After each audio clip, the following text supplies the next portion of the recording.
sound, low rumble of thunder, then silence. The wind had stopped, and Evan Cole felt the air tighten around him like the pause before a scream. He stood inside a small Kansas diner, staring at the radio on the counter. The neon open sign outside flickered weakly, painting red light across his tired face. The storm tracker had gone silent, and that silence terrified him more than the lightning ever could. He muttered to himself, "It's too quiet, storms don't vanish like that." The bell above the diner door jingled. His teenage daughter Lila stepped in, soaked from the rain, eyes sharp with anger. "Still chasing ghosts, Dad?" she said, throwing her wet jacket on the stool. He didn't look up. "Ghosts don't leave readings," he replied. She slid a small weather notebook across the counter. On its cover, written in fading blue ink, were the words Dr. Mara Cole, her late mother's name. Evan froze. "Where did you find that?" he asked. "In the attic," Lila snapped. "You said Mom's readings were wrong." "You said she imagined that last storm." His voice cracked. "She saw it coming, Lila." No one believed her, not even me.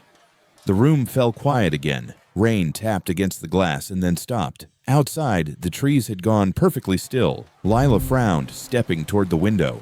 "Dad, the wind just stopped again." Evan's eyes widened, fear replacing guilt. "Get away from the glass," he said, his voice trembling.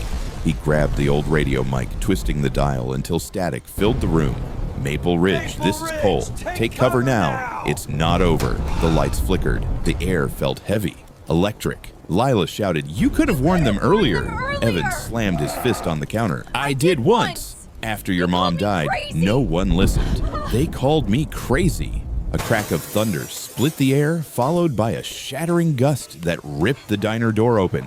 Wind howled through the room, chairs toppled, plates shattered, neon lights exploded in sparks. Evan pulled Lila under the counter, shielding her with his arms as glass rained around them. She clung to his sleeve, tears mixing with dust. "You weren't lying," she cried. He nodded, voice trembling. "Not about her. Not about the storm." Then silence, just like before. Slowly, the roar faded into a soft hum of wind, the kind that carries mourning instead of fear. Evan rose shakily, helping Lila to her feet. The diner was half destroyed, sunlight now cutting through the broken windows. On the counter lay her mother's notebook, open to the last page. In faint handwriting were the words, "When the wind stops, listen." Lila touched the page gently. She always She knew, did. didn't she? She whispered. Evan smiled faintly, eyes wet. She always did. The camera pulls back through the shattered window, debris glowing in the golden light, windmills slowly turning again on the horizon. The soft sound of a flute blends with the breeze as the voice-over fades in. Some storms destroy, some forgive, and some wait in silence until you're brave enough to tell the truth.